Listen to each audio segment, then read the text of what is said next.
आज के लेक्चर में हम लोग डिस्कस करने वाले हैं तीन ऐसी बेसिक प्रॉब्लम्स जो कि हमारे स्टूडेंट्स मेजरली हमें बता रहे होते हैं।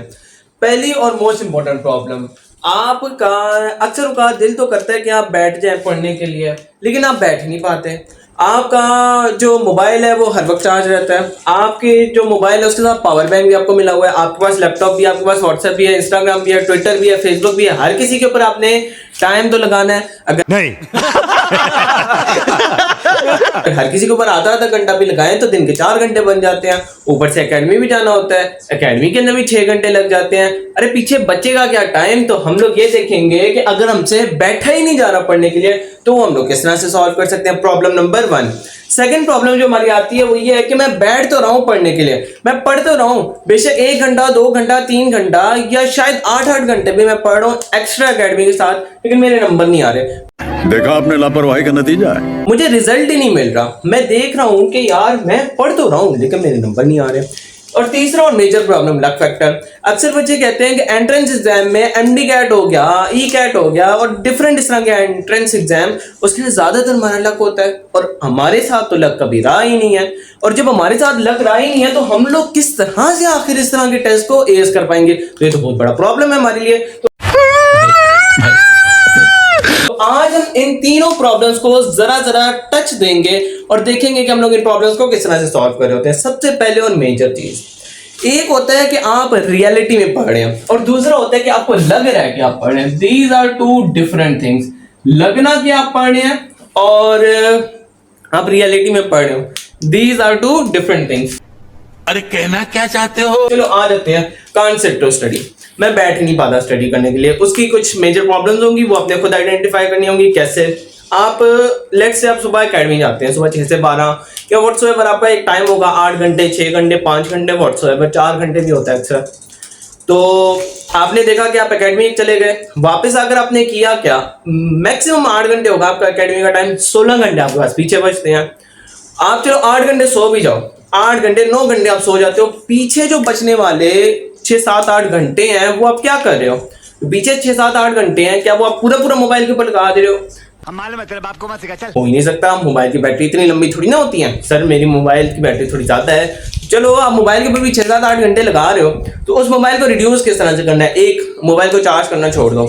आप कभी ना कभी तो चार्ज करते होगे ना, या सोते वक्त चार्ज कर रहे होगे या एकेडमी जाते वक्त चार्ज करके चार्ज के ऊपर छोड़ के जा रहे होगे। आप चार्ज करना छोड़ दो, चार्ज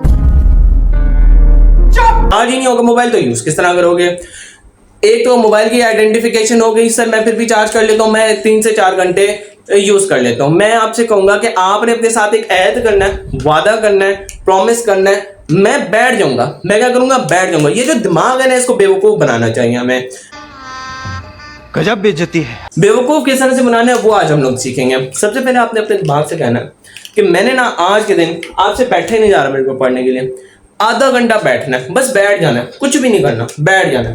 बैठ कर जो मेरी किताब है, जिस चीज का कल टेस्ट है, जो चीज मैंने प्रिपेयर करनी है वो मैं सामने खोल कर बस उस किताब के पन्ने पलटता रहूंगा। आधा घंटा 30 मिनट होते हैं।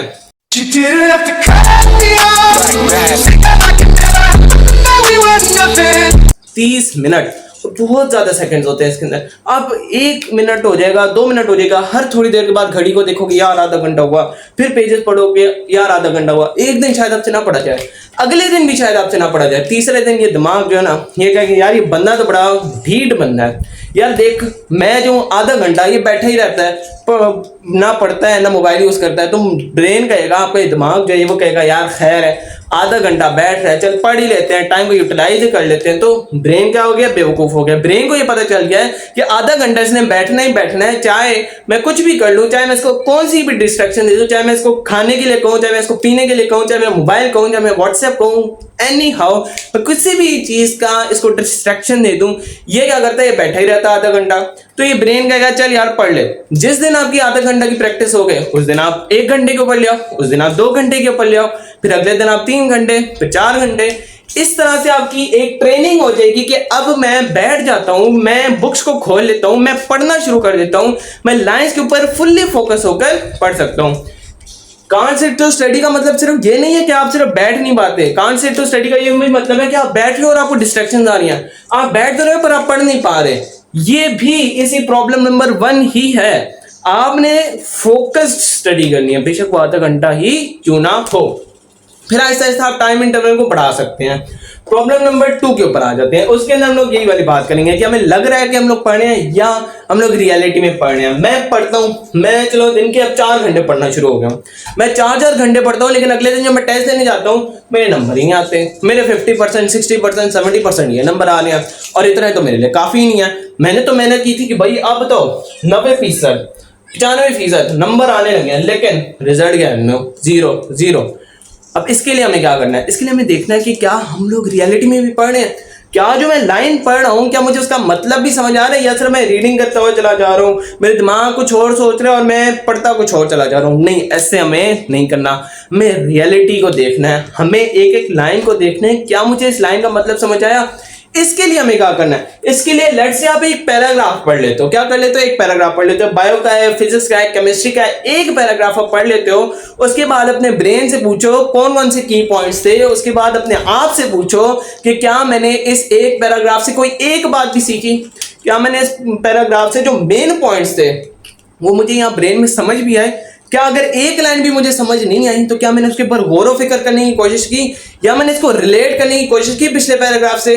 जब आप रिलेट करना शुरू कर जाओगे, जब आप एक पैराग्राफ पढ़ोगे और उसके अंदर से की पॉइंट्स निकालने की भरपूर कोशिश करोगे, तो आपको पता चलता जाएगा कि हाँ मुझे रिजल्ट मिलेगा या नहीं मिलेगा। अगले दिन जब आप पेपर के अंदर जाओगे तो आपको यह तक याद होगा कि मैंने किस पैराग्राफ के अंदर पढ़ा था, किस पेज के ऊपर था, राइट हैंड साइड के ऊपर था, लेफ्ट हैंड साइड के ऊपर था। ये लेवल हो जाता है तैयारी का। ये तो हो गया प्रॉब्लम नंबर 2 का सोल्यूशन।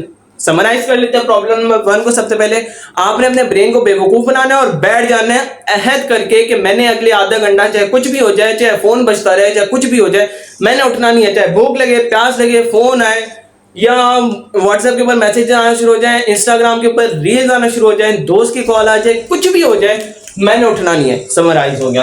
प्रॉब्लम नंबर 2 को समराइज करते हैं। प्रॉब्लम नंबर 2 के अंदर हमारे पास रिजल्ट नहीं आ रहा था, लिहाजा हम लोगों ने एक पैराग्राफ को पढ़ा और अपने ब्रेन से पूछना शुरू कर दिया, यानी सवाल करना शुरू कर दिया। मैं यहां पर लिख भी देता हूं कि इसके अंदर आपको अहद करना है। What do you have to do? अहद करना है आप लोगों ने कि मैं ये काम करूंगा, मैं यहाँ इतने घंटे बैठ जाऊंगा। और इसके अंदर आपने क्या करना है? सवाल करना है, अपने आप से पूछना है कि आखिर क्या मैं इन पैराग्राफ से कुछ हासिल भी कर पा रहा हूं या नहीं हासिल कर पा रहा। Problem number 3, luck factor. Luck factor को शुरू करने से पहले मैं आपको एक चीज बताना चाहता हूं कि लक होती क्या चीज है। आपने एमडी गाइड के पेपर के अंदर गए, आपने 3 चैप्टर छोड़े, 4 चैप्टर छोड़े और उसके अंदर से आधा पेपर बन गया। ये लक है। आपकी गलती कहां पर है? आपने वो 3 से 4 चैप्टर छोड़े क्यों? चीटिंग करता है तू, चीटिंग करता है तू। आपकी ये गलती है ना कि आपने अपने लक के ऊपर छोड़ दिया कि मैं आधी किताब करके जाऊं और उस आधी किताब में से ही मेरा पूरा एमडी गाइड का पेपर बन जाए। How is this possible? आप आधी किताब करके जा रहे हैं तो आधे नंबर एक्सपेक्ट करेंगे ना।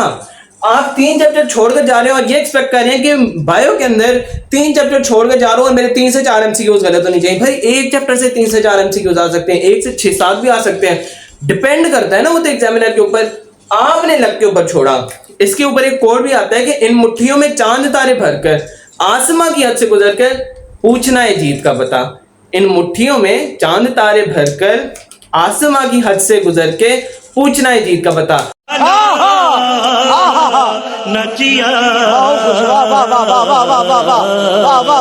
यानी कि इस तकदीर को छोड़कर, और एक और बात मैं आपको बताता चलता हूं कि majority is not the authority right here.